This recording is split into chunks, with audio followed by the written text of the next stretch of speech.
Coucou, j'espère que vous allez bien. Voilà, moi je viens de déposer ma fille à l'école et puis je profite encore de la nature pour faire ma balade. Et ce matin dans la voiture, avec ma fille, on parlait d'argent. Et elle me disait, maman, moi je veux de l'argent pour acheter ça, pour acheter ça, pour acheter ça, pour acheter ça. Et en fait, je l'écoutais parler et je me disais, mais c'est fou comme elle est focalisée sur le manque et pas sur ce qu'elle a en fait. Et ça m'a amené cette réflexion-là de comment est-ce qu'on peut faire pour faire évoluer les mentalités, arrêter de se focaliser sur ce qu'on n'a pas et puis se rendre compte en fait de tout ce qu'on a. Et puis le fil de ma pensée a continué parce que du coup le fait de marcher ça me permet de beaucoup réfléchir, d'ouvrir mon esprit. Et puis je me disais, moi en tant que coach, et forcément sur mes réseaux, je suis connectée à beaucoup de coachs aussi, et je vois que tout le marketing se fait sur le manque. T'as pas ça, et tu veux ça, et puis moi je fais pareil en fait. Et je me suis posé la question, mais est-ce que un marketing de finalement où tu dis aux gens qu'ils ont déjà tout et que peut-être ils veulent aller plus loin, ils souhaitent l'expansion, mais en fait partir du postulat de base qu'on a déjà tout, est-ce que ça marcherait? Et ça, c'était une vraie réflexion. Je ne sais pas si les gens sont prêts à ça. Moi, j'ai vraiment ce sentiment que les mentalités évoluent, que le taux vibratoire de la Terre, des êtres humains évolue, que c'est pas pour rien si aujourd'hui on est 8 milliards sur Terre, c'est qu'il y a une grosse transition qui est en train de se faire et on est là pour ça. Bref, c'était pas le sujet d'aujourd'hui. Et voilà, donc je me posais cette question, est-ce qu'un marketing de satisfaction et de juste peut-être d'expansion, ça marcherait ou pas? D'aller arrêter d'appuyer sur les douleurs pour faire venir les gens. Question reste ouverte. Et donc voilà, et donc je me disais comment je peux aider ma fille à changer son mindset, à changer son état d'esprit pour l'aider à arrêter d'être dans cette dynamique du manque. Et bien, il y a une solution très simple, j'en parle souvent et on l'oublie tout le temps, et mea culpa, moi aussi, je l'oublie très très régulièrement. Donc est-ce que tu sais ce que c'est? Je te laisse réfléchir. 3, 2, 1. La gratitude. Bingo, la gratitude.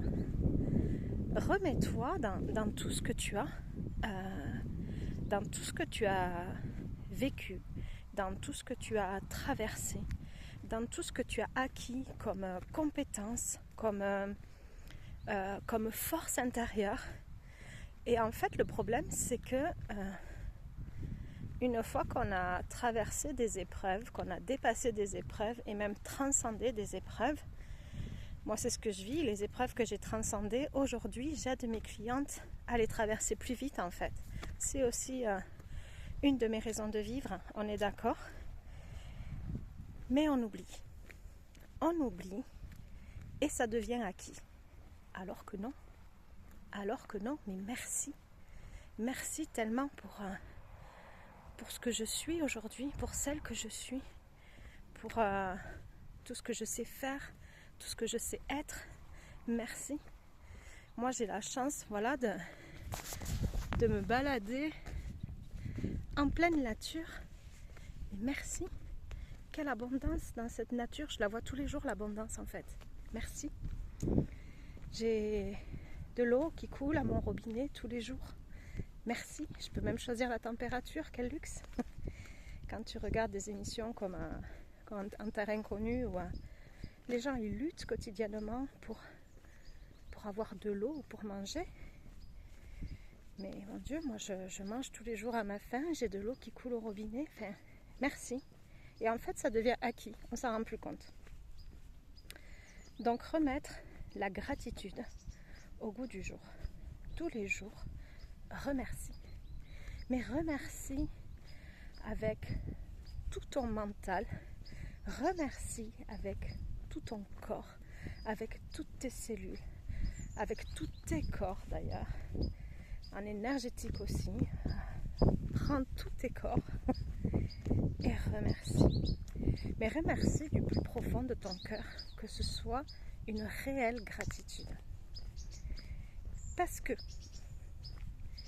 quand tu es dans la gratitude, tu n'as plus le temps de te plaindre.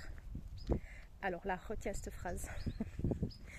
Quand tu es dans la gratitude, tu n'as plus le temps de te plaindre.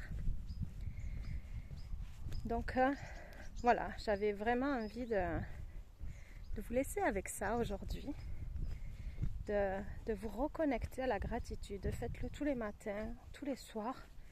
Moi, tous les jours, par exemple, depuis la naissance de Maïwen et depuis même sa conception, je remercie pour sa présence. Et je vois à quel point, du coup, c'est pas juste ma fille, je vois à quel point elle est précieuse, à quel point elle est unique. Parce que tous les jours, je suis en gratitude de sa présence. Même les jours où je suis fatiguée, où ça crie, eh ben ça m'arrive aussi. Hein. On est loin d'être parfait.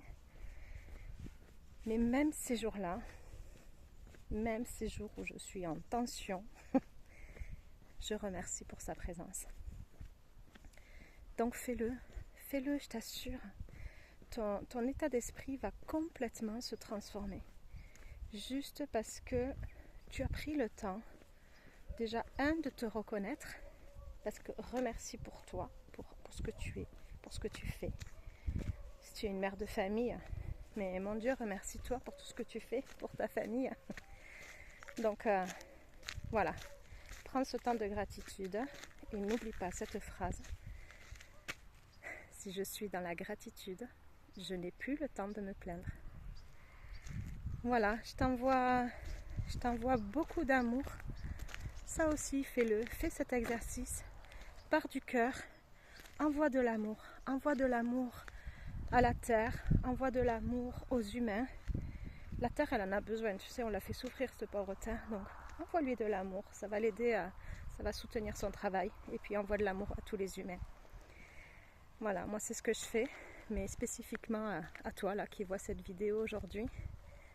Je t'envoie tout mon amour. Je vous dis à très vite et passez une belle journée, pleine de gratitude.